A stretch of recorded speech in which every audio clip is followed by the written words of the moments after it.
ಶಾಸಕರು ಭಾಗೀರಥಿ ಮೇಡಮ್ ಅವರಿಗೆ ನಿಮ್ಮೆಲ್ಲರ ಪೂರ್ವಕವಾಗಿ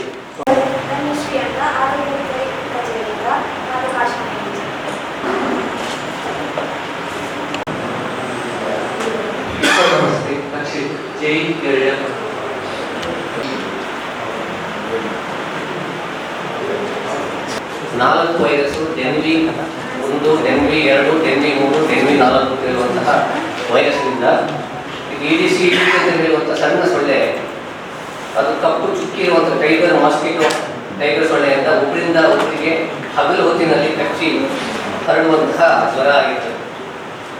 ಮನುಷ್ಯ ಮತ್ತು ಸೊಳ್ಳೆಯ ಈ ಎರಡೇ ಸಂಬಂಧ ನಮಗೆ ಇರ್ತದೆ. ಈ ಎರಡೇ ದುರಂತಗಳು ನಮ್ಮ ಕಣ್ಣೆದುರುಗಡೆ ಇರತಕ್ಕಂತಹ ಸನ್ನಿವೇಶ.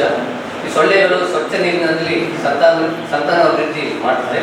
ಈ ಸೊಳ್ಳೆಗಳು ಕರಾವಳಿ ಮತ್ತು ಮಲೆನಾಡ ಪ್ರದೇಶದಲ್ಲಿ ಜಾಸ್ತಿ ಕಂಡುಬರುತ್ತದೆ. ಒಂದು ಬಾರಿ ಕಚ್ಚಿ ಜ್ವರ ಬಂದರೆ 9 ತಿಂಗಳವರೆಗೆ ರೋಗ ನಿರೋಧಕ ಶಕ್ತಿ ಇರ್ತದೆ. 3 ಟೈಪಿನ ಡೆಂಗು ಜ್ವರ ಇರ್ತದೆ. ಅದರಲ್ಲಿ ಡೆಂಗು ಸಾಮಾನ್ಯ ಜ್ವರ, ಡೆಂಗು ಹೆಮರೇಟಿಕ್ ಫೀವರ್ ಮತ್ತು ಡೆಂಗ್ಯೂ ಶಾಕ್ ಸಿಂಡ್ರೋಮ್.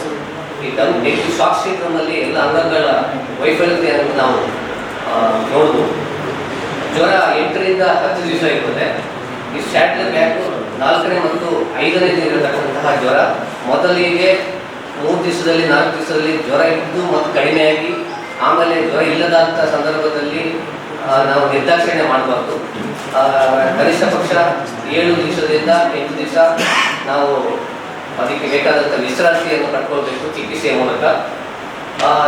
ಈ ಜ್ವರ ಬ್ರೇಕ್ ಬೋನ್ ಫೀವರ್ ಅಂದರೆ ಒಂದು ಮೂಳೆ ಮುರಿದಂಥ ಸಂದರ್ಭದಲ್ಲಿ ಯಾವ ರೀತಿ ನೋವು ಇರ್ತದೆ ಅದೇ ರೀತಿ ಮೂಳೆಗಳಲ್ಲಿ ಕೂಡ ನೋವು ಉಂಟಾಗ್ತದೆ. ಬೇಸಿಗೆಗಾಲದಲ್ಲಿ ಹೇಗೆ ಮೈ ಮೇಲೆ ಒಂದು ರ್ಯಾಷಸ್ ಬೀಳ್ತದೆ ಆ ರೀತಿಯಲ್ಲಿ ಇರ್ತದೆ. ಕೆಲವರು ಜ್ವರ ಇರುವುದಿಲ್ಲ, ಈ ಥರ ರ್ಯಾಷಸ್ ಬಂದಿರ್ತದೆ ಅಥವಾ ರೆಡ್ ಸ್ಪಾಟ್ಸ್ ಇರ್ಬೋದು. ಅದೆಲ್ಲ ಕ್ರಿಟಿಕಲ್ ಹೆಮರೇಜಸ್ ಆಗಿರ್ತದೆ. ಸಿಂಟಮ್ಯಾಟಿಕ್ ಟ್ರೀಟ್ಮೆಂಟ್ ಯಾವುದೇ ಆದಂಥ ನಿಗದಿಪಡಿಸಿದಂಥ ಚಿಕಿತ್ಸೆ ಈ ಡೆಂಗು ಜ್ವರಕ್ಕಿಲ್ಲ. ಸಿಂಪ್ಟಮ್ಸ್ ಏನಿದೆ ಅದರ ಅನುಗುಣವಾಗಿ ಟ್ರೀಟ್ಮೆಂಟ್ ಕೊಡುವಂಥದ್ದು ಸಪೋರ್ಟಿವ್ ಕೇರ್ ಆಗಿ. ಆಮೇಲೆ ಯಾರಿಗೆ ಊಟ ಮಾಡಲಿಕ್ಕೆ ಆಗೋದಿಲ್ಲ, ಬಾಯಿ ಒಳಗಡೆ ಹುಣ್ಣಾಗಿರುವಂಥದ್ದು, ಒಣಗಿದಂತಹ ಸನ್ನಿವೇಶ ಇದ್ದಾಗ ಮಾತ್ರ ಅವರಿಗೆ IV ಫ್ಲೂಯಿಡ್ಸ್ ಅಂದರೆ ಇಂಟ್ರಾವಿನಸ್ ಫ್ಲೂಯಿಡ್ಸ್ ಆಗಿ ಅವ್ರನ್ನ ಆಸ್ಪತ್ರೆಯಲ್ಲಿ ಅಡ್ಮಿಟ್ ಮಾಡಿ ನಂತರ ಅವ್ರನ್ನ ಒಂದು ರೀತಿ ಹತೋಟಿಗೆ ತಂದು ಅವ್ರನ್ನ ಗುಣಮುಖ ಮಾಡುವಂಥದ್ದು.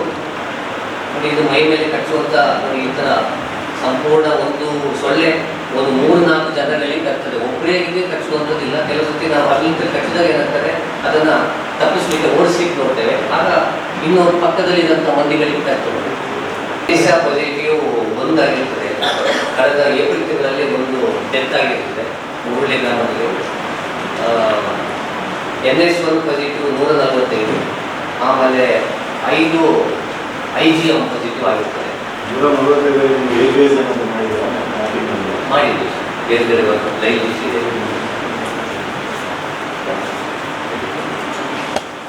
ಎಲ್ಲ ವಯಸ್ಸಿನಲ್ಲಿ ಕೂಡ ಇದೆ ಸರ್. ಈಗ ಮಕ್ಕಳಲ್ಲಿ ಈಗ ಒಂದು 6 ಮಕ್ಕಳಲ್ಲಿ ಬಂದಿದೆ ಸರ್. ಎಲ್ಲ ಗುಣಮುಖರಾಗಿದ್ದಾರೆ. ಈಗ 1 ವಾರದಲ್ಲಿ ಈಗ ತಾಲೂಕು ಆಸ್ಪತ್ರೆಯಲ್ಲಿ ಅಡ್ಮಿಷನ್ ಆಗಬೇಕು ಸರ್. ಇಲ್ಲಿ ಈ ಭಾಗದಲ್ಲಿ ಈಗ ಒಂದು 4 ಜನ ಅಡ್ಮಿಟ್ ಆಗಿದ್ದಾರೆ ಸರ್. 2 ಜನ ಇದ್ದಷ್ಟು 2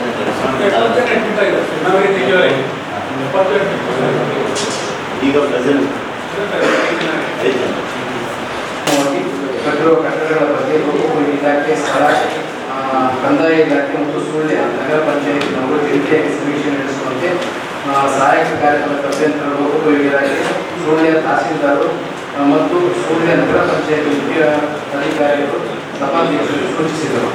ಚರಂಡಿಯನ್ನು ಕೆಲವು ಒತ್ತುವರಿ ಮಾಡಿಕೊಳ್ಳುವ ಬಗ್ಗೆ ಪರಿಶೀಲಿಸಿ ಸ್ಥಳ ಒತ್ತುವರಿ ಮಾಡಿರುವವರ ವಿರುದ್ಧ ನಿರ್ದಾಕ್ಷಿಣ್ಯ ಕ್ರಮ ಕೈಗೊಳ್ಳುವಂತೆ ಹಾಗೂ ಸೋಣಗಿರಿ ಬೆಳ್ಳಾರಿ ಲೋಕೋಪಯೋಗಿ ರಸ್ತೆಯ ಕೆಲವು ಕಡೆಗಳಲ್ಲಿ ರಸ್ತೆಯನ್ನು ಒತ್ತುವರಿ ಮಾಡಿಕೊಂಡಿದ್ದು ಈ ಬಗ್ಗೆ ಮತ್ತೊಮ್ಮೆ ಸ್ಥಳ ಪರಿಶೀಲಿಸಿ ಸೂಕ್ತ ಕ್ರಮ ಕೈಗೊಳ್ಳಲು ಲೋಕೋಪಯೋಗಿ ಇಲಾಖೆ ಅಧಿಕಾರಿಗಳಿಗೆ ಸಭಾಧ್ಯಕ್ಷರು ಸೂಚಿಸಿದರು. ಹಾಗೂ ಸದರಿ ರಸ್ತೆಯ ಕಾಮಗಾರಿಯನ್ನು ಕೂಡಲೇ ಪೂರ್ಣಗೊಳಿಸುವುದಾಗಿ ಸಹಾಯಕ ಕಾರ್ಯಪಾಲಕ ಲೋಕೋಪಯೋಗಿ ಸಭೆಗೆ ತಿಳಿಸಿದರು.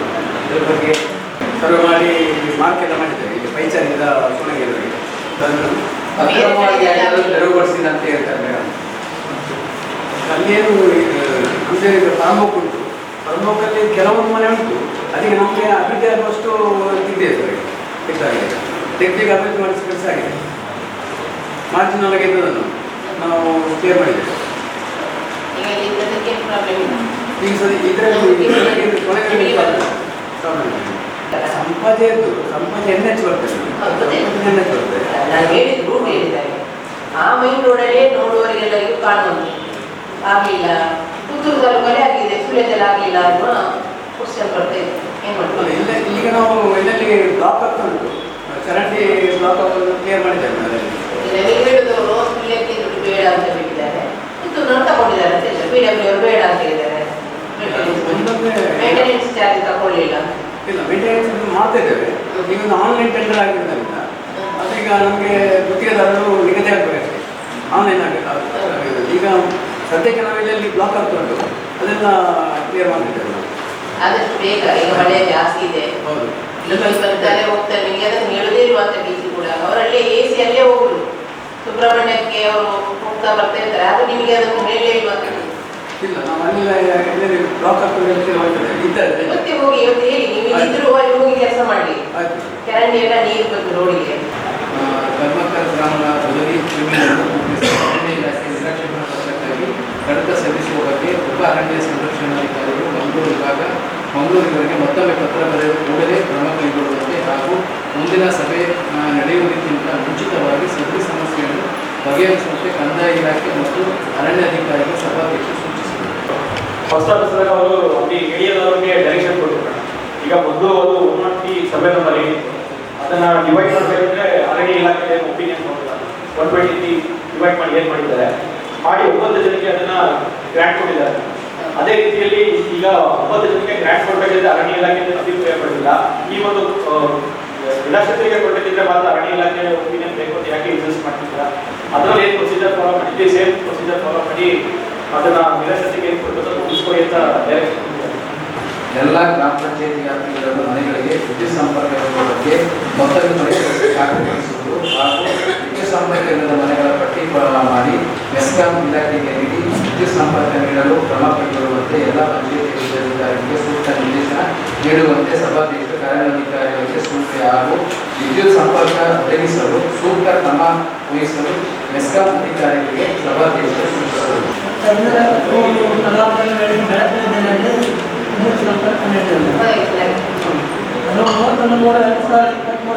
ಸ್ಕೀಮ್ ಅಂತ ಇದೆ. ಅದಕ್ಕೆ ಈಗ ಸಾಮಾನ್ಯ ಯೋಜನೆ ಅಡಿಯಲ್ಲಿ ಹೊಸ ಮನೆಗಳಿಗೆ ಕೊಡ್ಬೋದು. ಎಷ್ಟು ಮನೆಗಳು ನಿಮ್ಮ ಗ್ರಾಮ ಪಂಚಾಯತ್ ವ್ಯಾಪ್ತಿಯಲ್ಲಿ ವಿದ್ಯುತ್ ಇಲ್ಲದ ಮನೆ ಯಾವುದಾದ್ರು ಇದ್ದರೆ ಯುಡಿಎಟ್ ಪಟ್ಟಿ ಮಾಡಿಕೊಡಿ ಅಂತ ನಾವು ಪಟ್ಟಿ ಮಾಡಿಸ್ತಾ ಇದ್ದೀವಿ ಸರ್. ಆ ಪಟ್ಟಿ ಆದಮೇಲೆ ನಂತರ ಇಲಾಖೆ ಇಲಾಖೆ ಸಂಪರ್ಕಿತ ಮನೆಗೆ ಸೌಲಭ್ಯ ಮಾಡಿಸ್ಬೇಕು. ಆಲ್ರೆಡಿ ಎಲ್ಲ ಕೊಟ್ಟಿದ್ದೀವಿ ಸರ್. ಬಟ್ ಇಷ್ಟೇ ಅವರೇ ಒಂದು ವಾರ ಆಯಿತು ಸರ್. ಆಲ್ರೆಡಿ ಇವರು ಹೇಳೋ ಹಾಗೆ ಹೊಸ ಮನೆಗಳಾದರೆ ಸರ್ ಯಾವ ಅಂತ ಇಲ್ಲ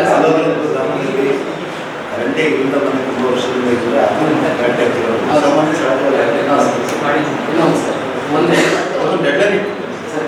1 ವಾರ ಆಯ್ತು ನೋಟಿಸ್ ಕೊಟ್ಟು ಡೆಡ್ಲೈನ್ ಕೊಡಿ. ಇವರು ಫಾಲೋಅಪ್ ಮಾಡಲಿ, ಏನಾಗೋದಿಲ್ಲ. ಗ್ರಾಮ ಪಂಚಾಯತ್ ಲಿಸ್ಟ್ ಕೊಡೋದು ಮೆಸ್ಕಾಂ ಕೂಡ ಫಾಲೋಅಪ್ ಮಾಡಬೇಕು. ನೀವು ಜವಾಬ್ದಾರಿ ತಗೊಳ್ಳಿ. ಅವ್ರು ಹೇಗೂ ಇನ್ಸ್ಟ್ರಕ್ಷನ್ ಕೊಟ್ಟಿದ್ದಾರೆ, ನೀವು ನೋಟಿಸ್ ಕಾಪಿ ತಗೊಳ್ಳಿ, ರಿಟರ್ನಲ್ ನೋಟಿಸ್ ಮಾಡಿ. ಎಲ್ಲ ಗ್ರಾಮ ಪಂಚಾಯತ್ಗಳು 15 ದಿವಸ ಡೆಡ್ಲೈನ್ ತಗೊಳ್ಳಿ. ಡೆಡ್ಲೈನ್ ತಗೊಂಡು ಗ್ರಾಮ ಪಂಚಾಯತ್ಗಳಲ್ಲಿ ಡೋರ್ ನಂಬರ್ ಆಗಿದ್ದು ಡೇಟ್ ನೋಡಿ, ಆ ಬ್ಯಾಕ್ ಡೇಟ್ ಇಷ್ಟು ವರ್ಷದ ಒಳಗಿದ್ದು ಯಾವುದಾದ್ರು ಮನೆಗಳಿಗೆ ಕರೆಂಟ್ ಇಲ್ಲ ಅಂತ ಅಂದರೆ ಪಟ್ಟಿ ಬರಬೇಕು. 15 ದಿವಸ ಸಾಕು, 1 ತಿಂಗಳು ಬೇಕಾ? ಬೆಳಕು ಬೀಳೋಕ್ಕೆಲ್ಲ ಮಾತಾಡ್ತೀನಿ. ನಾನೇನು ಹೇಳ್ತೀನಿ, ನಾನು ಯಾವ ಯೋಜನೆ ಅಂತ ಹೇಳಿದ್ದಲ್ಲ. ಸುಳ್ಯ ತಾಲೂಕಿನ ಗ್ರಾಮಗಳಲ್ಲಿ ಕರೆಂಟ್ ಇಲ್ಲದ ಮನೆ, ಹೊಸ ಮನೆ ಬಿಟ್ಟು ಅದಕ್ಕೇನು ಅಂತ ತಹಶೀಲ್ದಾರ್ ಹೇಳಿದರೆ ಗೊತ್ತಾಗ್ತದೆ. ಒಂದು ಫಾರ್ಮ್ಯಾಟ್ ಮಾಡಿ ಎಲ್ಲ ಗ್ರಾಮ ಪಂಚಾಯತ್ ರೆಸ್ಪಾನ್ಸಿಬಿಲಿಟಿ ನಿಮ್ಮದೇ. ಗ್ರಾಮ ಪಂಚಾಯತ್ ಅಲ್ಲ, ಗ್ರಾಮ ಪಂಚಾಯತ್ ಕೊಡಬೇಕಂತ ಹೇಳೋದು ಇವರು ಲೆಟ್ರ್ ಅಷ್ಟೇ. ನೀವು ಅದನ್ನು ತಗೊಂಡು ಮೆಸ್ಕಾಂ ಹೇಳಬೇಕು. ಅದಕ್ಕೆ ಎಷ್ಟು ದಿನ ಬೇಕು ಕರೆಕ್ಟಾಗಿ ಹೇಳಿ, ಡೇಟ್ ಹೇಳಿ. 1 ತಿಂಗಳು ತಿಂಗಳಂದ್ರೆ ಇವತ್ತು ಡೇಟ್ ಫಿಕ್ಸ್ ಮಾಡಿ. ಇವತ್ತು ಎಷ್ಟು ಡೇಟ್?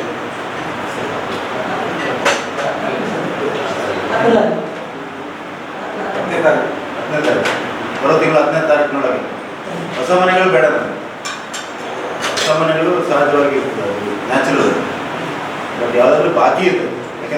ಎಷ್ಟು ಯೋಜನೆಗಳನ್ನು ತಂದು ಸೆಂಟ್ರಲ್ ಗೌರ್ಮೆಂಟ್ ತಂದಿದೆ, ಸ್ಟೇಟ್ ಗೌರ್ಮೆಂಟ್ ತಂದಿದೆ. ತಂದು ಮನೆಗಳು ಬಾಕಿ ಇದೆ ಅಂದರೆ ನಿಮ್ಮದು ಇನ್ಎಫಿಷಿಯನ್ಸಿ ಅಲ್ಲ, ಅವ್ರು ಮಾತಾಡಲ್ಲ, ಹೌದಲ್ಲ? ಇದು ಮಾಡಿ ಒಂದು ಲೆಟರ್ ಮೆಸ್ಕಾಮ್ ಎಂಡಿಗೆ ಮಾಡಿ, ಮೀಟಿಂಗಲ್ಲಿ ಈ ರೀತಿ ಆಗಿದೆ, ಮೆಸ್ಕಾಮ್ ಎಂಡಿಗೆ ಲೆಟರ್ ಮಾಡಿ ಒಂದು ತಿಂಗಳೊಳಗೆ ಇವರು ಮೆಸ್ಕಾಮ್ನವರು ಸುಳ್ಯ ತಾಲೂಕಿನವರು ಎಲ್ಲ ಗ್ರಾಮಗಳು ಓಲ್ಡ್ ಹೌಸಸ್ ಯಾವುದಾದ್ರು ಇದ್ದರೆ ವಿದ್ಯುತ್ ಕನೆಕ್ಷನ್ ಆಗಿರೋದು ಆಗದೇ ಇರೋದು ಅದರ ಪಟ್ಟಿ ಒಂದು ತಿಂಗಳೊಳಗೆ ಕಳೆಯುತ್ತೆ. ಒಂದು ಕಾಪಿ ನನಗೂ ಹೋಗಬೇಕು, ಶಾಸಕರಿಗೆ ಹೋಗಬೇಕು. ಅಡಿಕೆ ಹಳದಿ ರೋಗ ಬಾಧಿಸಿರುವ ಗ್ರಾಮಕ್ಕೆ ಭೇಟಿ ನೀಡಿ ಸದರಿ ರೋಗದ ಬಗ್ಗೆ ಪರಿಶೀಲನೆ ನಡೆಸಿ ಪರ್ಯಾಯ ತೋಟಗಾರಿಕೆ ಬೆಳೆಯನ್ನು ಬೆಳೆಸಲು ಹೆಚ್ಚಿನ ಉತ್ತೇಜನ ನೀಡುವಂತೆ ಹಾಗೂ ಎಲೆಚುಕ್ಕಿ ರೋಗವನ್ನು ನಿಯಂತ್ರಣ ಮಾಡುವ ಬಗ್ಗೆ ಕ್ರಮ ಕೈಗೊಳ್ಳುವಂತೆ ತೋಟಗಾರಿಕೆ ಇಲಾಖೆ ಅಧಿಕಾರಿಗೆ ಸಭಾಧ್ಯಕ್ಷರು ಸೂಚಿಸಿದರು. ಯೋಜನೆಯಲ್ಲಿ ಆ ಗ್ರಾಮಗಳಲ್ಲಿ ಮತ್ತು ಉಳಿದ ಗ್ರಾಮ ಪಂಚಾಯತ್ಗಳಲ್ಲಿ ಕೂಡ ಸೊಸೈಟಿಯವರು ಮತ್ತು FPOದವರ ಮೂಲಕ ತರಬೇತಿ ಕಾರ್ಯಕ್ರಮಗಳನ್ನು ಮಾಡ್ತಾ ಇದ್ದೇವೆ. ಮತ್ತೆ ಈ ವರ್ಷಕ್ಕೆ ಕೂಡ ನಾವು ಪರ್ಯಾಯ ಬೆಳೆಗಳಿಗೆ ಸಹಾಯಧನಕ್ಕೆ ಅನುದಾನ ಕೇಳಿದ್ದೇವೆ ಮೇಡಮ್. ಅದಲ್ಲದೆ ರಾಷ್ಟ್ರೀಯ ತೋಟಗಾರಿಕೆ ಮಿಷನ್ ಯೋಜನೆಯಲ್ಲಿ ಕೂಡ ನಾವು ಡ್ರ್ಯಾಗನ್ ಫ್ರೂಟ್ ಮತ್ತೆ ಮ್ಯಾಂಗೋಸ್ಟಿನ್ ಎಲ್ಲ ಹಾಕೋದಿದ್ರೆ ಸಹಾಯ ಈಗ ಮಾಡೋರಿದ್ದಾರ ಡ್ರ್ಯಾಗನ್ ಫ್ರೂಟ್ಸು ಮತ್ತೆ ಈಗ ಅದರ ಬಗ್ಗೆ ಸ್ವಲ್ಪ ಜನರಿಗೆ ಜಾಸ್ತಿ ಒಲವು ಬರ್ತಾ ಇತ್ತು. ರಾಂಬೂಟನ್ ಈಗ ನಮ್ಮ ತಾಲೂಕಲ್ಲಿ 18 ಹೆಕ್ಟೇರ್ ಅಷ್ಟು ರಾಂಬೂಟನ್ ಬೆಳೆ ಬೆಳೀತಿದ್ದಾರೆ ಮೇಡಮ್. ಒಂದು 18 ಜನ ರೈತರು. ಮತ್ತೆ ಡ್ರ್ಯಾಗನ್ ಫ್ರೂಟ್ 10 ವರ್ಷದವರೆಗೆ 4 ಜನ 3 ಹೆಕ್ಟೇರ್ ಹಾಕಿದ್ದಾರೆ. ಅದಲ್ಲದೆ ಹಳದಿ ರೋಗದ ಸಮಸ್ಯೆ ಆದ ರೈತರಿಗೆ ಪರಿಹಾರಕ್ಕೆ ಬೇರೆ ಏನು ಯೋಚನೆ ಮಾಡಿಕೊಂಡಿದೆ? ಬೇರೆ ಅಂದರೆ 19ರಲ್ಲಿ ಅವತ್ತು ಸರ್ವೆ ಆದಾಗ ರೈತರಿಗೆಲ್ಲ ಸಾಲ ಮನ್ನಾ ಮತ್ತೆ ಬಡ್ಡಿ ಮನ್ನಾ ಬೇರೆ ಬೇರೆ ಬೇಡಿಕೆಗಳು ಬಂದಿದ್ದು ಮೇಡಮ್. ಅದನ್ನೆಲ್ಲ ಸರ್ಕಾರಕ್ಕೆ BDOರ ಮೂಲಕ ಕಳಿಸಿ ಆಗಿದೆ. ಅದರ ನಂತರ ನಮ್ಮ ಇಲಾಖೆಗೆ ಪರ್ಯಾಯ ಬೆಳೆಗಳ ಯೋಜನೆ ಮಾತ್ರ ಬಂದಿತ್ತು, ಬೇರೆಲ್ಲ ಸರ್ಕಾರದ ಹಂತದಲ್ಲಿ ಆಗಿದೆ. ಈಗ ರಿಪೋರ್ಟಲ್ಲಿ ಅವತ್ತು ಮಾಡಿದ ಸಮೀಕ್ಷೆ ಮಾಡಿದ ಒಂದು ಸಂಶೋಧನೆ ಮಾಡಿ ಅದರ ರಿಪೋರ್ಟ್ ಬಂತ ನಿಮಗೆ? ಇನ್ನು ಅದರಲ್ಲಿ ಅಡಿಕೆ ಬೆಳೆ ಬೆಳೀಬೋದಾ ಅಥವಾ ಅದನ್ನು ಬೆಳೆಸಿದ್ರೆ ಏನು ಮಾಡುವುದಾ? ಮಣ್ಣನ್ನು ಏನಾದರೂ ತಗೊಂಡು ಬೇರೆ ಕಡೆಗೆ ಹಾಕಿ ಅದಕ್ಕೆ ಬೇರೆ ಮಣ್ಣು ಫಿಲ್ ಮಾಡಿ ಹಾಗೆ ಬೆಳೀಲಿಕ್ಕೆ ಏನಾದರೂ ಅವಶ್ಯಕತೆ ಉಂಟಾ ಅಂತ ಏನಾದರೂ? ಈಗ ಬೆಟ್ಟ ಸೈಡ್ ಮಾಡ್ತಾರೆ, ಒಮ್ಮೆಗೆ ಅವರ ತರಕಾರಿ ನಮ್ಮ ನಂತರ ವಾಪಸ್ ಬೇರೆ ಕಡೆಯಿಂದ ಬೇರೆ ಹೊಸ ಮಣ್ಣು ತಂದ ತರಕಾರಿ ಬೆಳೆಸಿ. ನಮ್ಮ ಕಡೆ ಕೂಡ ಹಾಗೆ ಈಗ ಅಡಿಕೆಗೆ ಇದ್ದ ಮಣ್ಣಿನಲ್ಲಿ ಒಳ್ಳೆಯದು, ಅದನ್ನೆಲ್ಲ ತೆಗೆದು ಬೇರೆ ಕಡೆ ಡಂಪ್ ಮಾಡಿ ಅದಕ್ಕೆ ವಾಪಸ್ ಹೊಸ ಮಣ್ಣು ಹಾಗೆ ಬೆಳಿಗ್ಗೆ ಸಾಧ್ಯ ಉಂಟು. ಹಾಗೆ ಏನಾದರೂ ಯೋಜನೆ ಸಂಶೋಧನೆಗೆ ಏನಾದರೂ ಸಂಶೋಧನೆ ವರದಿ ಬಂದಿದೆ. ಅವರು ಕೂಡ ಬರೀ ಮ್ಯಾನೇಜ್ಮೆಂಟ್ ಪ್ರಾಕ್ಟೀಸ್ಗಳನ್ನೇ ಹೇಳ್ತಾ ಇದ್ದಾರೆ. CPCRI ಅವರು ಕೂಡ ಪಸಿಕಲ್ಚರ್ ಮಾಡುವಂಥದ್ದು ಮತ್ತೆ ಗೊಬ್ಬರ ನೀರು ನಿರ್ವಹಣೆ ಕರೆಕ್ಟಾಗಿ ಮಾಡುವಂಥದ್ದು ಮತ್ತೆ ಔಷಧಿಗಳನ್ನು ಹೊಂದುವಂಥದ್ದು ಅಷ್ಟೇ ಹೇಳ್ತಾ ಇದ್ದಾರೆ. ಬೇರೆ ಒಂದು ಔಷಧಿ ಒಂದು ವಿಷಯ ಇದೆ. ಮೊನ್ನೆ ನಾನು ಇಲಾಖೆ ಹೇಳಿದೆ, ಒಂದು ಈಗ ಎಷ್ಟು ಗ್ರಾಮಗಳಲ್ಲಿ ಅದಕ್ಕೆ ಹಳದಿ ರೋಗ ಎಫೆಕ್ಟ್ ಆಗಿರೋ ಗ್ರಾಮಗಳನ್ನು ಆ ಗ್ರಾಮದಲ್ಲಿ ಎಷ್ಟು ಹೆಕ್ಟೇರ್ ಪ್ರದೇಶದಲ್ಲಿ ಆಗಿದೆ ಅಂತ ರಿಪೋರ್ಟ್ ಮಾಡಿದೆ. ಈ ರಿಪೋರ್ಟ್ನ ಆಧಾರದಲ್ಲಿ ಅವರಿಗೆ ಟೆಂಪ್ರರಿ ರಿಲೀಫ್ ಕಂಪ್ಲೀಟ್ ಈಗ ಎಷ್ಟು ಆಗಿದೆ, ಎಷ್ಟು ರಿಲೀಫ್ ಅಂತ ಆ ವರದಿಗೆ ಹೋಗಿದ್ದ ಕೇಳಿದ್ರು. ರಾಜ್ಯ ಸರ್ಕಾರಕ್ಕೆ ನೀವು ವರದಿ ಕಳಿಸಿದ್ರು.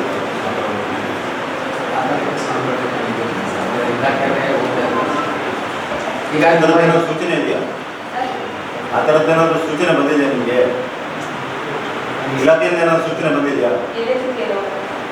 ಎಲೆ ಚುಕ್ಕಿ ಮತ್ತು ಹಳದಿ ರೋಗಕ್ಕೆ ಸಂಬಂಧಪಟ್ಟ ಹಾಗೆ ಎಷ್ಟು ಹೆಕ್ಟೇರ್ ಪ್ರದೇಶದಲ್ಲಿ ಬೆಳೆ ಕಂಪ್ಲೀಟ್ ಹಾನಿಯಾಗಿದೆ, ಆ ಹಾನಿಯಾದ ಬೆಳೆಯ ಇದನ್ನು ಮಾಡಿ ಅಧ್ಯಯನ ಮಾಡಿ ಅದರ ರಿಪೋರ್ಟ್ ಕಳಿಸಬೇಕು ಅಂತ ಕೃಷಿ ಇಲಾಖೆಯಿಂದ ಏನಾದರೂ ಬಂದಿದೆಯಾ?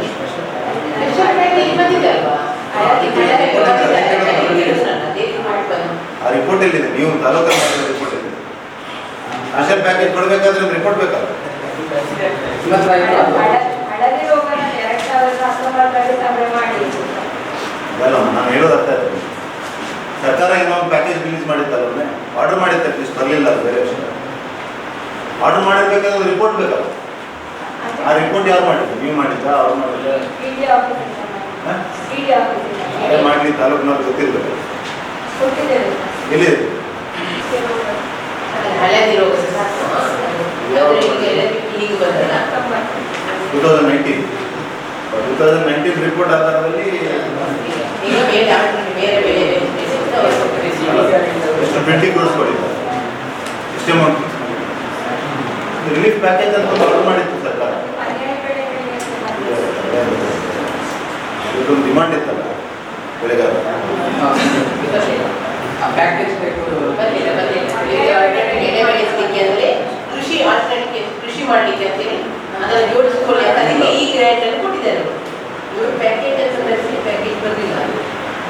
ಬಂದ ಪರ್ಯಾಯ ಬೆಳೆ ಬೆಳೆಯಲಿಕ್ಕೆ ಅಂತೇಳಿ ಪ್ಯಾಕೇಜ್ ಬಂದಿದೆ. ಅದನ್ನು ಪರ್ಯಾಯ ಬೆಳೆ ಯಾರು ಬೆಳೀತಾರೆ ಅವ್ರಿಗೆ ಕೊಟ್ಟಿದ್ದಾರೆ. ಅಲ್ಲಿ ನಾಶ ಆದ ಮತ್ತೆ ಬೆಳೆ ನಷ್ಟ ಆದವರಿಗೆ ಅಂತೇಳಿ ಕೊಡ್ಲಿಲ್ಲ. ಎಷ್ಟು ಅಮೌಂಟ್ ಎಷ್ಟು ಬಂದಿದೆ, ಎಷ್ಟು ಇದಾಗಿದೆ ಕೊಟ್ಟೇನು? 127 ಲಕ್ಷ ಬಂದಿತ್ತು ಸರ್. ಆದರೆ 98 ಲಕ್ಷಕ್ಕೆ ಖರ್ಚಾಗಿದೆ. 228 ಜನ 1,27 ಲಕ್ಷ ಬಂದಿದೆ. 25 ಎಗರಿಸ್ಬಿಡ್ಬೇಡಿ. 95 ಲಕ್ಷಕ್ಕೆ 95 ಲಕ್ಷ ಖರ್ಚು ಮಾಡಿದ್ವಿ. ಅಂದ್ರೆ ಇಲ್ಲಿ ರೈತರು ಸರ್ ಅಡಿಕೆಗೆ ಇರುವ ರೇಟಿಗೆ ಪರ್ಯಾಯ ಬೆಳೆ ಅದೆಲ್ಲ ಗೊತ್ತಿದೆ ನಮಗೆ. ಏನಂದ್ರೆ ಅದರ ಬಗ್ಗೆ ಸಂಶೋಧನೆ ಮಾಡಿದ ಈಗ ನಾವೆಂತ ಮಾಡಿದ್ದೀವಿ ನಂಬರ್ ಈಗ ಹಾನಿ ಆಗಿರೋದಕ್ಕೆ ಅವರದ್ದು ಟೆಂಪರರಿ ರಿಲೀಫ್, ಅದಕ್ಕೆ ಸರ್ಕಾರಕ್ಕೆ ಒತ್ತಡ ಆಗ್ತದೆ. ಅದು ನೋಡೋಣ ನಾವು ಉಳಿದುದು ಇದು ಏನದು ಪರ್ಯಾಯ ಬೆಳೆ ಬೆಳೆಯೋದು, ಅಧ್ಯಯನ ಮಾಡೋದು ಇದೆಲ್ಲ ಲಾಂಗ್ ಟರ್ಮ್. ಟೆಂಪ್ರರಿ ಏನಾಗಬೇಕು, ಅವ್ನು ತೋಟ ಹೋಗಿದ್ದೆ ಅವ್ನಿಗೆ ಏನಾದರೂ ಆಗಬೇಕಲ್ಲ. ನಾನು ಅದೇ ಉಸ್ತುವಾರಿ ಸಚಿವರು ಹೇಳಿದ್ರು, ಟೆಂಪ್ರರಿ ಅವ್ನಿಗೆ ಏನಾದರೂ ಕೊಡಬೇಕಲ್ಲ. ಈಗ 2-3 ವರ್ಷದಿಂದ ಅವನಿಗೆ ಇನ್ಕಮ್ ಇಲ್ಲ, ಲೈವ್ಲಿಹುಡ್. ಅದಕ್ಕೆ ನೀವು ಅದು ನೀವು ನಿಮಗೆ ಓನ್ ಇನಿಷಿಯೇಟಿವ್ ಯಾವ ಥರ ರಿಪೋರ್ಟ್ ಮಾಡಬಹುದಲ್ಲ, ನಿಮಗೆ ಸೂಚನೆ ಬಂದರೆ ಮಾತ್ರ ಮಾಡೋದು. ಹೇಗೆ ನಾವು ಹೊಸ ಕೇಳಿದ್ವಿ ಇಲ್ಲ ತಾಲೂಕಿಂದ ಮಾಡಿಲ್ಲ. ಅಟ್ಲೀಸ್ಟ್ ಪುಟ್ ಆನ್ ಪೇಪರ್ ಮನೆ ನಮ್ಗೆ ಎಷ್ಟು 11 ಗ್ರಾಮ ಇದೆ. 11 ಗ್ರಾಮದಲ್ಲಿ ಈ ರೀತಿ ಸಮಸ್ಯೆ ಇದೆ. ಸಮಸ್ಯೆ ಆಗಿ ರೈತರ ಇದಿದೆ, ನಾವು ಅಧ್ಯಯನ ಮಾಡಿದ್ವಿ. ಇಷ್ಟೇ ಹೋಗಿದೆ. ನಮ್ಮ ಪ್ರಕಾರ ನೀವು ಎಷ್ಟು ಇದು ಕೊಡಬೇಕು, ಶಾಸಕರಿಗೆ ಕೊಡಿ. ಶಾಸಕರು ಹೌದಲ್ಲೂ ರೇಸ್ ಮಾಡ್ತಾರೆ. ಅಲ್ಲಿ ಪ್ರೆಷರ್ ಕ್ರಿಯೇಟ್ ಮಾಡಲಿಕ್ಕೆ ಒಂದು ರಿಪೋರ್ಟ್ ಬೇಕು. ಅದು 19ರಲ್ಲಿ ಹೋಗಲಿ, ಈಗ ಲೇಟೆಸ್ಟ್ ಮಾಡಿ ಮಾಡ್ಬೋದಾ ಅಥವಾ ಬೇರೆ ನಿಮ್ಮ ಬೇರೆಯವ್ರ ಹತ್ರ ಹೇಳಬೇಕು? ಇಲ್ಲ, ನಾವು ಹೇಳಿ ಸುಗಮ ಸಂಚಾರಕ್ಕೆ ಅನುವು ಮಾಡಿಕೊಡುವಂತೆ ಸಹಾಯಕ ಕಾರ್ಯಪಾಲಕ ಲೋಕೋಪಯೋಗಿ ಸೂರ್ಯವರಿಗೆ ಸಭಾಧ್ಯಕ್ಷರು ಸೂಚಿಸಿದರು. ಕಳೆದ ಸಲ ಅದಕ್ಕೆ ನಾನು ಯಾಕೆ ಹೇಳಿದ್ರು, ಈ ಸಲ ಮಾಡಲಿಲ್ಲ. ಕಾಡೆಲ್ಲ ಹಾಕೊಂಡು ಸೈಡ್ ನಡ್ಕೊಂಡು ಹೋಗುವವರಿಗೆ ಪಾದಚಾರಿಗಳಿಗೆ ನಡ್ಕೊಂಡು ಹೋಗ್ಲಿಕ್ಕೆ ಆಗಬೇಕು. ಈ ಸಲದ್ದು ಗುತ್ತಿಗೆ ಟೆಂಡರ್ ಆಗಬೇಕು. ಟೆಂಡರ್ ಆದಮೇಲೆ ನಾವು ಈಗ ಎಮರ್ಜೆನ್ಸಿಯಲ್ಲಿ ಮಾಡ್ತೇವೆ. ಮಳೆ ಹೋದ ನಂತರ ಟೆಂಡರ್ ಮಾಡಿ ನೀವೇನಾದ್ರೂ ವ್ಯವಸ್ಥೆ ಆಗಿತ್ತು ಮಾಡಿ ಅಂತ ಪರ್ಯಾಯ ವ್ಯವಸ್ಥೆ. ಆ ಟೆಂಡರ್ ಆಗೋರಿಗೆ ಕಾಯ್ಲಿಕ್ಕೆ ಆಗುದಿಲ್ಲ. ನೀವು ಬೇರೆಯವ್ರನ್ನ ನೋಡಿ ನೀವು ಅದನ್ನು ನನಗೆ ಕೊಡಿ, ನಾನು ಇವರ ಗ್ರ್ಯಾಂಡ್ ಸಣ್ಣ ಗ್ರ್ಯಾಂಡಲ್ಲಿ ಜೋಡಿಸಿಕೊಂಡು ಅದನ್ನು ಮಾಡು. ಒಟ್ಟು ರಸ್ತೆ ಯಾಕೆ ಆಗುದಿಲ್ಲ? ಮೇಂಟೆನೆನ್ಸ್ ಅಯ್ಯೋ ಮೇಂಟೆನೆನ್ಸ್ ಬೇಡ, ನೀವು ರಿಪೇರಿ ಮಾಡಿಸಿ. ಅದು ಆನ್ಲೈನ್ ಟೆಂಡರ್ ನೋಡಿ, ನಾವು ಸಾರ್ವಜನಿಕರಿಗೆ ಸೇವೆ ಕೊಡಬೇಕು. ಸಾರ್ವಜನಿಕ ಸ್ಥಳದಲ್ಲಿ ಕರೆಂಟು, ವಿದ್ಯುತ್ತು, ನೀರು, ರಸ್ತೆ. ವಿದ್ಯುತ್ತು, ನೀರು, ರಸ್ತೆ ಇದು ಮುಖ್ಯವಾದ ಮೂಲಭೂತ ಸೌಕರ್ಯ. ಇದನ್ನು ನಾವು ಸರಿ ಮಾಡದಿದ್ರೆ ಎಲ್ಲ ನೋಡುವಂಥದ್ದು ರಸ್ತೆಯನ್ನು. ನಿಮ್ಮ ಕರೆಂಟ್ ಲೈನ್ ಹೋದ್ರು ಅಲ್ಲಿ ಕರೆಂಟ್ ಉಳಿತದಂತ ಹಗಲು ಯಾರು ನೋಡಿದ್ರೆ ರಾತ್ರಿ ಮಾಡಿರೋದು, ಅಲ್ಲಿ ಹಗಲು ಹೋಗುವಾಗ ಕಾಣುವಂಥ ರಸ್ತೆ. ಆ ರಸ್ತೆ ಚೆನ್ನಾಗಿದ್ರೆ ಆ ಊರು ಚೆನ್ನಾಗಿದೆ, ಆ ತಾಲೂಕು ಚೆನ್ನಾಗಿದೆ ಅಂತ ಹೇಳ್ತಾರೆ. ಆ ರಸ್ತೆನೇ ಚೆನ್ನಾಗಿಲ್ಲದಿದ್ರೆ ನಡ್ಕೊಂಡು ಹೋಗುವವರಿಗೆ ಹೋಗ್ಲಿಕ್ಕೆ ಆಗುದಿಲ್ಲ. ನೋಡಿ, ನೀವು ಕೊಡೆ ಇಟ್ಕೊಂಡು ಹೋಗುವವರಂತ ಇಲ್ಲ, ಬೈಕ್ ಕಾಯಿಲೆ ಹೋಗುವ ಸೈಡ್ ಕೊಡ್ಲಿಕ್ಕೆ ಆಗುದಿಲ್ಲ. ಆಕ್ಸಿಡೆಂಟ್ ಈ ಸಮಸ್ಯೆಯಿಂದ ನಡೆಯುವ ಶಾಲೆ ಮಕ್ಕಳು ಒಂದು ಬಸ್ಸಿಂದ ಇದ್ದು ನಡ್ಕೊಂಡು ಹೋಗ್ಲಿಕ್ಕೆ ಅವರಿಗೆ ಸಾಧ್ಯ ಇಲ್ಲ. ರೆಗ್ಯುಲರ್ ಆಗಿ ಮಾಡ್ತೇವೆ. ಟೆಂಡರ್ ಆದ್ಮೇಲೆ ನಾವು ಮಾಡ್ತೇವೆ, ಕಂಪ್ಲೀಟ್ ಮಾಡ್ತೇವೆ. ರೆಗ್ಯುಲರ್ ಏನಾದರೂ ಡಿಸಿ ಗ್ರ್ಯಾಂಟಿಂಗ್ ಏನಾದರೂ ಫಂಡ್ ಸ್ವಲ್ಪ ಕೊಟ್ಟು ಒಂದು ವ್ಯವಸ್ಥೆ ಒಂದು ಜಲಜೀವನದ ನೆಕ್ಸ್ಟ್ ಪಾಯಿಂಟ್ ಇದೆ. ಹಾಗಾಗಿ ಈ ಜಲಜೀವನದ ಅನುಷ್ಠಾನ ಬಗ್ಗೆ ಸೀರಿಯಸ್ ಆಗಿ ಸ್ವಲ್ಪ ನೋಡಬೇಕು. ನಾನೀಗ ಡೀಟೇಲ್ಸ್ಗೆ ಹೋಗ್ತಾ ಇಲ್ಲ. ಮುಂದಿನ ದಿವಸದಲ್ಲಿ ಜಲಜೀವನ ರೆಸ್ಪಾನ್ಸಿಬಿಲಿಟಿ RWS ನಾನು ಸೆಪ್ರೇಟ್ ಆಗಿ RWS ಮೀಟಿಂಗ್ ಕರೀತೇನೆ ಜಿಲ್ಲೆಯಲ್ಲಿ. RWS ಅದು ನಮ್ಮ ಫ್ಲಾಗ್ಶಿಪ್ ಪ್ರೋಗ್ರಾಮ್ ಸೆಂಟ್ರಲ್ ಗೌರ್ಮೆಂಟ್. ಅದರ ಇಂಪ್ಲಿಮೆಂಟೇಷನ್ ನಮ್ಮ ಕಲ್ಪನೆಗೆ ಆಧಾರವಾಗಿ ನಡೀತಾ ಇದೆ ಎಲ್ಲ ಕಡೆ. ನಾನೀಗ ಅದನ್ನು ಪಿಕ್ ಮಾಡಲಿಕ್ಕೆ ಹೋಗೋದಿಲ್ಲ, ಅದು ಇದು ಅಂತ ನನ್ನ ಡೀಟೇಲ್ಸು ಗೊತ್ತಿದೆ. ಯಾವ ರೀತಿ ಇಂಪ್ಲಿಮೆಂಟ್ ಆಗಬೇಕು ಆ ರೀತಿ ಇಂಪ್ಲಿಮೆಂಟ್ ಆಗ್ತಾ ಇದೆ. ಹಾಗಾಗಿ ಅದರ ಬಗ್ಗೆ ಸೀರಿಯಸ್ ಆಗಿ ನೋಡಿ, ನಾನು ಯಾವುದೇ ಇದರಲ್ಲಿ ಮುಲಾಜ್ ಮಾಡೋದಿಲ್ಲ. ಯಾರು ಸರಿಯಾಗಿ ಅದನ್ನು ಇಂಪ್ಲಿಮೆಂಟ್ ಆಗದಿದ್ದರೆ ಯಾರು ಅಕೌಂಟೇಬಲ್ ಅಂತ ಹೇಳಿ ಮಾಡಿ ಫಿಕ್ಸ್ ಮಾಡ್ತಾನೆ. ಅದು ಎರಡು ಪ್ರಶ್ನೆನೇ ಇಲ್ಲ. ಸೀರಿಯಸ್ ಆಗಿರೋದು ನಾನು ಡಬ್ಲ್ಯೂ ಹತ್ರ ಕರೀಬೇಕು, ಜಿಲ್ಲಾಧಿಕಾರಿಗಳು ಮಾಡ್ತೇನೆ. ಇದರಲ್ಲಿ ಒಂದು ಇದಿದೆ ತಹಶೀಲ್ದಾರಿಗೆ ಸರಿ ಇದ್ರದ್ದೇನಾಗಿ ಲೆಟರ್ ಬಂದಿದೆ ನಿಮಗೆ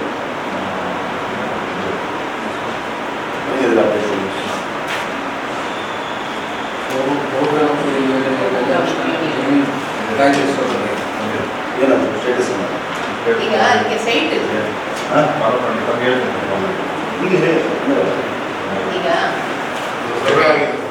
ನೀವೇನು ಐವತ್ನಾಡು ಆಲೆಟ್ಟೆ ಮತ್ತು ಅರಂತೋಡು ಪೆರುವಾಲಿ ಇಲ್ಲಿ ಯಾರು ಕಾಂಟ್ರಾಕ್ಟ್ ಈಗ ಜಾಗವನ್ನು ಶಂಕರನಾರಾಯಣ ಎಷ್ಟು ಗ್ರಾಮ ಇದು?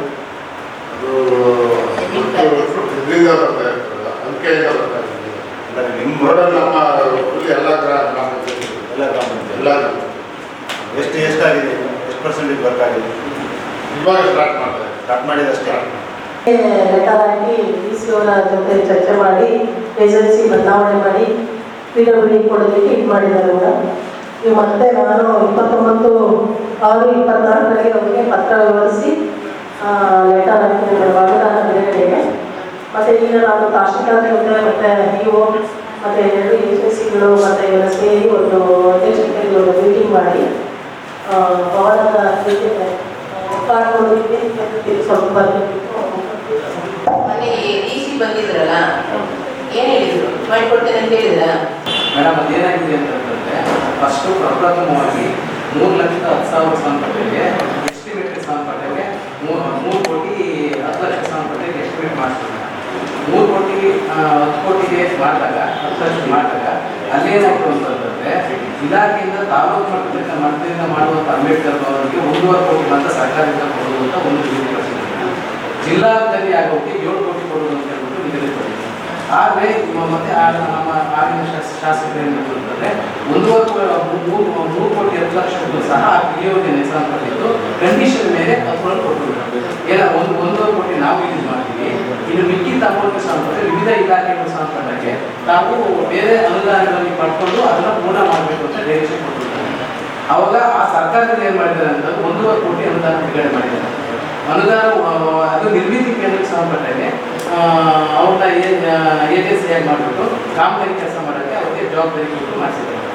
ನಂತರ ಸ್ಥಳೀಯ ಪ್ರದೇಶ ಅಭಿವೃದ್ಧಿಗೆ ಸಂಬಂಧಪಟ್ಟಂಗೆ MLAರು 14 ಲಕ್ಷ ಸಂಬಂಧ ಅಮೌಂಟ್ ಮತ್ತೆ ಬಿಡುಗಡೆ ಮಾಡಿಬಿಟ್ಟಿದ್ದಾರೆ. ಅಂದರೆ MLA ಸಾಹೇಬ್ ಆ ಒಂದು ಏನು 3,10,00,000 ಇಟ್ಟಿದೆ ಎಸ್ಟಿಮೇಟ್ ಅದರಲ್ಲಿ 14 ಲಕ್ಷಕ್ಕೆ ಸಂಬಂಧಪಟ್ಟಂಗೆ ಬಿಡುಗಡೆ ಒಟ್ಟು 14,64,64 ಲಕ್ಷ ಸಂಬಂಧಪಟ್ಟಂಗೆ ಅನುದಾನ ಆ ಒಂದು 3,10,00,000 ಬಂದಿದೆ.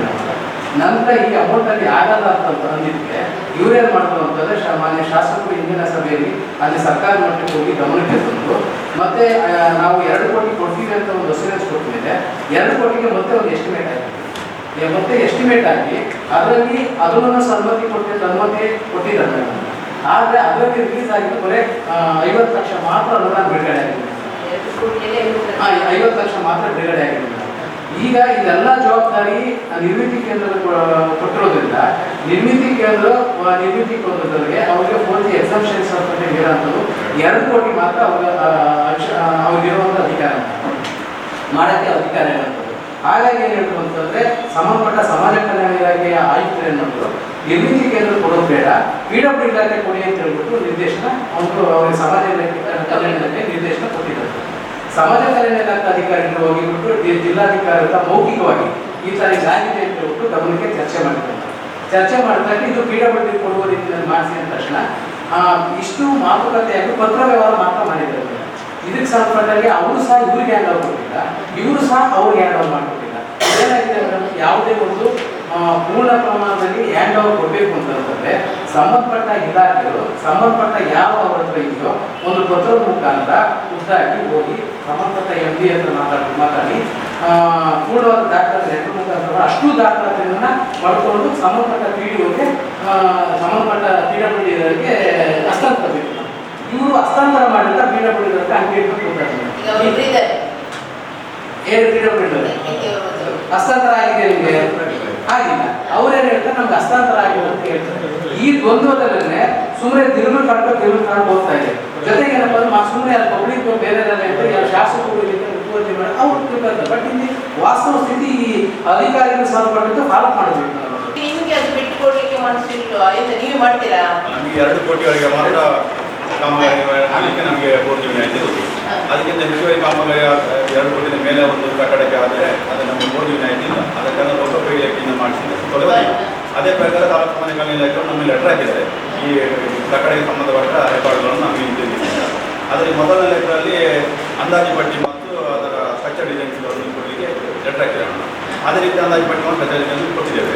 2ನೇ ಲೆಟರಲ್ಲಿ ಇನ್ನು ಮಣ್ಣಿನ ಪರೀಕ್ಷೆ ಮತ್ತು ಕ್ಯೂ ಟೆಸ್ಟ್, ಮೆಟಲ್ ಟೆಸ್ಟ್ ಇವೆಲ್ಲ ರಿಪೋರ್ಟಿಗೆ ಇನ್ನೊಂದು ಲೆಟರ್ ಹಾಕಿದ್ದಾರೆ. ಅದನ್ನು ಅಗ್ರಿಮೆಂಟ್ ತಂದಿದ್ದಾರೆ, ಸಬ್ಮಿಟ್ ಮಾಡ್ತಾರೆ, ಮಾಡಿಕೊಡ್ತೇವೆ. ನಾವೀಗ ಅದಕ್ಕೆ ನಮಗೆ ಡಿಟೇಲ್ದಾಗಿ ಎಸ್ಟಿಮೇಟ್ ಮಾಡಲಿಕ್ಕೆ ಹೇಳಿದ್ದಾರೆ ಮೇಡಮ್. ಅದು ನಾವು ಮನೆ ತಹಸೀಲ್ದಾರ್ರಿಗೆ ಹೇಳಿದ್ದೇವೆ, 15 ದಿವಸದಲ್ಲಿ ಮಾಡಿಕೊಡ್ತೇವೆ ಅಂತ ಹೇಳಿದ್ದೇವೆ. ಟೋಟಲ್ ಮಾಡಿ ಕೊಡಿ. ನಾವು ನಾಲ್ಕದನ್ನು ಇನ್ನೂ ಮತ್ತೊಂದು ಅಧಿವೇಶನ ಅಥವಾ ಇದರ ಕೆಲಸ ಫಿನಿಶ್ ಆಗಬೇಕು. ನಾನು ಅದನ್ನೇ ಅಲ್ಲಿ ಹೋಗಿ ಹೇಳುದು ಯಾವಾಗಲೂ ಅಧಿವೇಶನದಲ್ಲಿ ಅದನ್ನೇ ಆಗ್ತದೆ, ಸರಿಯಾಗುವುದಿಲ್ಲ. ಬರೀ ನನಗೆ ಒಂದೇ ಸಂಸ್ಥೆ ಇರುವುದಲ್ಲ, ಸಮಾಜ ಕಲ್ಯಾಣ ಅಂಬೇಡ್ಕರ್ ಭವನದ ಮಾತ್ರ ಬೇಸಿದ್ದು, ಬೇರೆ ಅದರ್ಸ್ ಇದ್ದಾರೆ, ಒಬಿಸಿ ಉಂಟು, ಸಮಾಜದ ಎಲ್ಲ ಜನರ ಕುಂದುಕೊರತೆಗಳ ಬಗ್ಗೆ ಮಾತಾಡಬೇಕು. ಅದೇ ಮಾತಾಡಿದರೆ ನಮಗೆ ಏನು ಹೇಳ್ತಾರೆ, ಬರೀ ಅವರ ಬಗ್ಗೆ ಮಾತ್ರ ಮಾತಾಡ್ತಾರೆ. ಇಲ್ಲಿ ಆಗಿಲ್ಲ ಅಂತ ಅವ್ರಿಗೆ ಗೊತ್ತಿರಲಿಲ್ಲ. ಅದನ್ನು ಬಿಡಿಸಿ ಹೋಗುವಾಗ ಆಗಬಾರ್ದು. ಒಂದು ಕೆಲಸ ಮುಗಿದ್ದು 1 ವರ್ಷದೊಳಗೆ ಫಿನಿಶ್ ಆಗಬೇಕು. ಬೇಡ 1.5-2 ವರ್ಷ ತಗೊಳ್ಳಿ. ಅದನ್ನೇ ರಿಪೀಟ್ ನಾವು ಯಾವಾಗಲೂ ಹೇಳೋದು, ಕುಂದುಕೊರತೆ ಅದೇ ಸಮಸ್ಯೆಗಳು ಆಗ್ಬಾರ್ದು. ಗ್ರ್ಯಾಂಟ್ ಲೆಟರ್ ಅಂತ ಬರಲಿಲ್ಲ. ಬರ್ಲಿಕ್ಕೆ ನೀವು ಎಸ್ಟಿಮೇಟ್ ಅಲ್ಲಿ ಇಟ್ಟು ನಮಗೆ ಬಾಕಿ ಉಂಟು, ಅದಾಗಲಿದ್ರೆ ನಮಗೆ ಅಲ್ಲಿ ಎಲ್ಲ ಸಮಸ್ಯೆ ಬರ್ತಾರೆ, ಊರಿನ ಜನ ಸಾರ್ವಜನಿಕರು ನಮಗೆ ಸಮಸ್ಯೆ ಮಾಡ್ತಾರೆ ಅಂತ ಹೇಳ್ಬೇಕು. ಇಲ್ಲಂದ್ರೆ ಅವ್ರು ಕೊಡುದಿಲ್ಲ. ಅದಕ್ಕೋಸ್ಕರ ನಾನು ಹೇಳ್ತೀನಿ, DC ಬಂದು ನೋಡಿದ್ರೆ ಮೊನ್ನೆ DC ಬಂದು ನೋಡಿ ಏನು ಪ್ರಯೋಜನ? ಕೆಲಸ ನೀವು ತಾನೇ ಮಾಡಬೇಕು. 4 ಡಿಸೆಂಬರ್ಗೆ ಇನಾಗ್ರೇಷನ್ ಆಗಬೇಕು. ಏನು ಬೇಕು ಮಾಡ್ತೀರಿ ಹಾಗೆ ಮಾಡಿ. ದುಡ್ಡಿಗೆ ಹೇಗೆ ಹೊಂದಿಸಿಕೊಳ್ಬೇಕು ಆ ವ್ಯವಸ್ಥೆಯನ್ನು ನಾನು ನನ್ನ ಪ್ರಯತ್ನ ಮಾಡ್ತೇನೆ. ನಿಮ್ಮ ಕೆಲಸ, ನಿಮ್ಮ ಪೇಪರ್ ಕೆಲಸ ನೀವು ಮಾಡಬೇಕು. ನಿಮ್ಮ ಪೇಪರ್ ಮೂವ್ ಆದರೆ ನಮಗೆ ಅದು ಬರ್ಲಿಕ್ಕೆ ಆಗುತ್ತೆ. ವೈಮನಸ್ಸು ಇರ್ಬೋದು, ಅದನ್ನೆಲ್ಲ ಬಿಟ್ಟು ಸಾರ್ವಜನಿಕರಿಗೆ ಸೇವೆ ಕೊಡುವಾಗ ನೀವು ಒಗ್ಗಟ್ಟಾಗಿ ಒಂದು ಒಮ್ಮತದಿಂದ ಅವರನ್ನು ಒಪ್ಪಿಕೊಳ್ಬೇಕು ಅಂತ ಹೇಳಿ. ನೀವು ಬೇರೆ ವ್ಯವಸ್ಥೆ ಇಲ್ಲದಿರುವಾಗ, ಬೇರೆ ಡಾಕ್ಟರ್ಸ್ ಇಲ್ಲದಿರುವಾಗ ನಾವು ಅವರನ್ನು ಒಪ್ಪಿಕೊಂಡು ಒಂದು ವ್ಯವಸ್ಥೆ ಮಾಡಿ. ನನಗೆಲ್ಲ ಫೋನ್ ಮಾಡ್ತೇವೆ, ನಾವು ಡಾಕ್ಟರ್ ಇಲ್ಲ ಅಂತ ನಮ್ಮ ಮಕ್ಕಳಿಗೆ ಕಲಿಸ್ತಾರೆ, ಮಕ್ಕಳಿಗೆ ಕಲಿಸ್ತಾರೆ ಅಂತ ನಾವೇನೇ ನಾವು ಬರುವವರನ್ನು ನಾವು ಬಿಡ್ತೇವೆ. ನೀವು ಬೇರೆ ಸ್ಟಾಫ್ಗಳನ್ನು ಸ್ವಲ್ಪ ಸಮಾಧಾನ ಮಾಡಲಿಕ್ಕೆ ಆಗ್ತದೆ.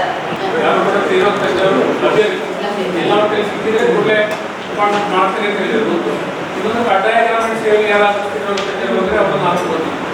ಇನ್ನೊಂದು ಮೊನ್ನೆ AC ಅವರು ಮಾತಾಡಿದಾಗೆ ಮಿರ್ಜಿ ಮೆಡಿಕಲ್ ಕಾಲೇಜಿಂದ ಅವರೇನಾದರೂ ಸ್ಟಾಫನ್ನು ಕೊಡೋದಿದ್ರೆ, ಅಂದರೆ ಅಲ್ಲಿ ಆನ್ ಕಾಲ್ ನಮಗೆ ಸಮಸ್ಯೆ ಇದ್ದಾಗ ಅವ್ರು ಬಂದು ಅಲ್ಲಿ ಸೇವೆ ಕೊಡಬೇಕು. ಈ ಮೊದಲ ವೈದ್ಯರಿಗೆ ಯಾವ ರೀತಿ ನಾವು ಪೇಮೆಂಟ್ ಮಾಡ್ತಾ ಇದ್ವಿ, ಅದೇ ರೀತಿಯಲ್ಲಿ ಅವರಿಗೆ ಪೇಮೆಂಟ್ ಮಾಡಲಿಕ್ಕೆ ಅವರು ಒಪ್ಪಿಕೊಡೋದಿದ್ರೆ ಹಾಗೆ ಸಾಕು. ಫುಲ್ ಟೈಮ್ ಮೇಲೆ ಬರಬೇಕು ಅಂತಿಲ್ಲ. ಸಮಸ್ಯೆ ಇದ್ದಾಗ ಚಿಕಿತ್ಸೆ ಕೂತಾದಾಗ ಅವರು ಬರಲಿಕ್ಕೆ ಒಪ್ಪಿಗೆ ಅಂತ ಅವ್ರು ಮಾತಾಡ್ತಾನೆ ಅಂತ ಹೇಳಿದ್ದಾರೆ ಮೆಡಿಕಲ್ ಕಾಲೇಜ್. ಅವ್ರು ಆಗೋದಾದರೆ ರಾಷ್ಟ್ರೀಯ ಗ್ರಾಮೀಣ ಆರೋಗ್ಯ ಅಭಿಯಾನದಲ್ಲಿ ಫಂಡ್ ಬಂದರೆ ನಾವು ಅದನ್ನು ಮಾಡ್ಬೋದು. ಅಟ್ಲೀಸ್ಟ್ ಕಾಂಪ್ಲಿಕೇಟೆಡ್ ಕೇಸಸ್ಗೆ ಅವ್ರು ಬರ್ತಾ ಇದ್ದಾರೆ. ಮೊದಲು ವೈದ್ಯರಿಗೆ ಕೊಡ್ತಾ ಇದ್ರು, ಅದೇ ರೀತಿ ಒಂದು ಸಂಸ್ಥೆಗೆ ಪಾವತಿ ಮಾಡಲಿಕ್ಕೆ ಆಗ್ತದ ಅಂತ ನಾನು ಕೇಳ್ಬೋದು. ಅದರ ಆಗ್ತದೆ ನಾವು ಮಾಡೋದು. ಇನ್ನೊಂದು, ನಾನು ಡಾಕ್ಟರ್ ಪುನೀತ್ ರಾಜ್ಕುಮಾರ್ ಹೃದಯ ಜ್ಯೋತಿ ಯೋಜನೆ ಅಂತ ಒಂದು ಯೋಜನೆ ಜಾರಿ ಮಾಡಿದ್ದಾರೆ. ಅದು ನಮ್ಮ ಸುಳ್ಳು ತಾಲೂಕಿನಲ್ಲಿ, ತಾಲೂಕು ಆಸ್ಪತ್ರೆಯಲ್ಲಿ ಮಾತ್ರ ಇದೆ. ಯಾವುದೇ ವ್ಯಕ್ತಿ ಎದೆಯನ್ನು ಅಂತ ಹೇಳಿದರೆ ತಕ್ಷಣ ತಾಲೂಕು ಆಸ್ಪತ್ರೆಗೆ ಬಂದರೆ ಅವನ ECG ಮಾಡ್ತಾರೆ. ECG ಮಾಡಿದ ತಕ್ಷಣ ECGಯನ್ನು ಇಂಟರ್ನೆಟ್ ಆನ್ಲೈನ್ ಮೂಲಕ ಮಂಗಳೂರಿನಂಥ ವೈದ್ಯರಿಗೆ ಕಳಿಸ್ತಾರೆ. ಅವರು ಕಳಿಸಿ ಒಪಿನಿಯನ್ ಕೊಡ್ತಾರೆ, ನಿಮಗೆ ಹಾರ್ಟ್ ಅಟ್ಯಾಕ್ ಆಗಿಲ್ಲ, ಇದನ್ನು ಇಲ್ಲೇ ನಿಮ್ಮ ತಾಲೂಕು ಆಸ್ಪತ್ರೆಯಲ್ಲೇ ಮ್ಯಾನೇಜ್ ಮಾಡ್ಬೋದು, ಅಥವಾ ತಕ್ಷಣ ಅವರನ್ನು ಮಂಗಳೂರು ಆಸ್ಪತ್ರೆಗೆ ಕಳಿಸ್ಬೇಕಾಗುತ್ತೆ. ಇದು 5 ನಿಮಿಷದೊಳಗೆ ಈ ಪ್ರಕ್ರಿಯೆ. ತಕ್ಷಣ ಅವನಿಗೆ ಯಾವುದೇ ಮೆಡಿಸಿನ್ ಕೊಡಬೇಕು ಅಂತಾದರೆ 30,000 ರೂಪಾಯಿ ಮೆಡಿಸಿನ್ ಫ್ರೀಯಾಗಿ BPL ಆಗಲಿ APL ಆಗಲಿ ನಮ್ಮ ಆಸ್ಪತ್ರೆಯಲ್ಲಿ ಕೊಡೋ ವ್ಯವಸ್ಥೆ ಇದೆ. 2ನೇದಾಗಿ ಅವರು ತಕ್ಷಣ ಆಂಬುಲೆನ್ಸ್ನಲ್ಲಿ ಮಂಗಳೂರು ಏನಪ್ಪ ಮೆಡಿಕಲ್ ಕಾಲೇಜ್ ಅಲ್ಲಿಗೆ ಕಳಿಸಿ ಅವರು ಶಸ್ತ್ರಚಿಕಿತ್ಸೆ, ಬೈಪಾಸ್, ಆಂಜಿಯೋಪ್ಲಾಸ್ಟಿ ಬೇಕು ಅದರಲ್ಲಿ ಫ್ರೀ ಮಾಡ್ತಾರೆ. ಈಗ ಕಳಸ್ತಿಗಳು ಉಪಯೋಗ ಮಾಡಿದ್ದಾರೆ ಫ್ರೀಯಾಗಿ. ಹಾಗೆ ಎದುರು ಬಂದಾಗ ಬೇರೆ ಯಾವುದಾದ್ರು ಪ್ರೈವೇಟ್ ಹಾಸ್ಪಿಟ್ಲಿಗೆ ಹೋಗಿ ಟೈಮ್ ವೇಸ್ಟ್ ಮಾಡುವುದು, ಸೀದಾ ಇಲ್ಲಿಗೆ ಬಂದರೆ ತಾಲೂಕು ಆಸ್ಪತ್ರೆಯಲ್ಲಿ ಅವ್ರನ್ನ ತಕ್ಷಣ ನಾವು ಕಳಿಸುವ ವ್ಯವಸ್ಥೆ ಇದೆ. ನಾವು ಇಲ್ಲಿ ನೋಡಿ ಅವರನ್ನು ದಾಖಲು ಮಾಡಿದ ತಕ್ಷಣ ಅವರು ಪುನಃ ಅಲ್ಲಿ ಹೋಗಿ ಡಾಕ್ಟ್ರಿಗೆ ತೋರಿಸಬೇಕು, ಎಮರ್ಜೆನ್ಸಿಗೆ ಹೋಗಬೇಕು ಅಂತೇನಿಲ್ಲ, ಡೈರೆಕ್ಟ್ ಆಗಿ ಅವ್ರಿಗೆ ಟ್ರೀಟ್ಮೆಂಟ್ ಸಿಗುತ್ತೆ. ಅಲ್ಲಿ ರಿಜಿಸ್ಟರ್ ಆಗ್ತದೆ. ನಾವು ಇಲ್ಲಿ ಕಳಿಸುವಾಗಲೇ ಅಲ್ಲಿಂದ ರೆಫರ್ ಮಾಡುವಾಗಲೇ ಅವ್ರಿಗೆ ಇನ್ವಿಟೇಷನ್ ಹೋಗಿರ್ತದೆ. ಪುನಃ ಅಲ್ಲಿ ಡಾಕ್ಟರ್ ನೋಡೋದು, ಅಲ್ಲಿ ಡಿಸಿಷನ್ ತಗೊಳ್ಳಿಕ್ಕೆ ಬೇರೆ ಆಯುಷ್ಮಾನಲ್ಲಿ ಏನಾಗ್ತಾ ಇತ್ತು ಅಂತ ಹೇಳಿದ್ರೆ, ನಾವು ಇಲ್ಲಿ ಟ್ರೀಟ್ಮೆಂಟ್ ನೋಡಿ ಟ್ರೀಟ್ಮೆಂಟ್ ಬಂದು ಕಳಿಸ್ತಾರೆ, ಪುನಃ ಅಲ್ಲಿ ಡಾಕ್ಟರ್ ಪುನಃ ಡಿಸಿಷನ್ ತಗೊಳ್ಳೋದು. ಈಗ ಹಾಗೆ ಟೈಮನ್ನು ಆದಷ್ಟು ಸೇವ್ ಮಾಡಲಿಕ್ಕೆ ಎಮರ್ಜೆನ್ಸಿ ಇದ್ದಾಗ 2 ಗಂಟೆ ಒಳಗೆ ಆಂಜಿಯೋಪ್ಲಾಸ್ಟಿ ಮಾಡುವಂಥ ವ್ಯವಸ್ಥೆ ಈ ಪುನೀತ್ ರಾಜ್ಕುಮಾರ್ ಹೃದಯ ಜ್ಯೋತಿಯಲ್ಲಿ ಬಂದಿದೆ. ಈ ಪೂರ್ತಿ ಕಾರ್ಯಕ್ರಮ ಇದು ಆನ್ಲೈನ್ ನೋಡ್ಲಿಕ್ಕಾಗ್ತದೆ. ಪೇಷಂಟ್ ಎಷ್ಟೊತ್ತಿಗೆ ECG ಮಾಡಿದ್ರು, ಎಷ್ಟೊತ್ತಿಗೆ ಎದುಳಿಂದ ಫೋನ್ ಹೋಗಿದೆ, ಎಷ್ಟೊತ್ತಿಗೆ ಆಂಬುಲೆನ್ಸ್ಗೆ ಹೋಗಿದ್ದಾನೆ, ಎಷ್ಟೊತ್ತಿಗೆ ಅಲ್ಲಿ ರೀಚ್ ಆದ, ಪ್ರತಿಯೊಂದು ಕೂಡ ಅಲ್ಲಿ ಮಾನಿಟರ್ ಮಾಡೋದ್ರಿಂದಾಗಿ ತುಂಬ ಒಳ್ಳೆಯ ಇದೆ. ಈ ಎಸ್ಪೆಷಲಿ BPL ಅವರಿಗೆ ಪೂರ್ತಿ ವ್ಯವಸ್ಥೆ ಫ್ರೀಯಾಗಿ ಆಗ್ತದೆ. ಇಲ್ಲಿ APL ಅವರಿಗೆ ಈ ಟ್ರೀಟ್ಮೆಂಟ್ ಫ್ರೀ, ಆದರೆ ಆಂಜಿಯೋಪ್ಲಾಸ್ಟಿ 30% ಡಿಸ್ಕೌಂಟಲ್ಲಿ ಆಗ್ತದೆ. BPL ಅವರಿಗೆ ಪೂರ್ತಿ ಟ್ರಾನ್ಸ್ಪೋರ್ಟು ಮತ್ತು ಚಿಕಿತ್ಸೆ ಯಾವಾಗಿಂದ ಪ್ರಾರಂಭ ಆಗಿದೆ? ಈಗ ಒಂದು ತಿಂಗಳಾಯ್ತು. ಕಳೆದ ತಿಂಗಳಲ್ಲಿ ನಾವು 382 ECG ಮಾಡಿದ್ದೇವೆ. ಅದರಲ್ಲಿ 5 ಜನಕ್ಕೆ ತೊಂದರೆ ಆಗುತ್ತದೆ ಕಂಡು ಬಂದಿದ್ದು, ಅವ್ರನ್ನೆಲ್ಲ ಕಳಿಸಿದ್ದೇವೆ. ಇಬ್ಬರಿಗೆ ಇಲ್ಲೇ ಟ್ರೀಟ್ಮೆಂಟ್ ಕೊಟ್ಟಿದ್ದೇವೆ, ಒಬ್ಬರಿಗೆ ಆಂಜಿಯೋಪ್ಲಾಸ್ಟಿ ಆಯಿತು ಕಳೆದ ತಿಂಗಳು. Karnataka agri garden nursery, Mogarpane, Halegate, Sullia.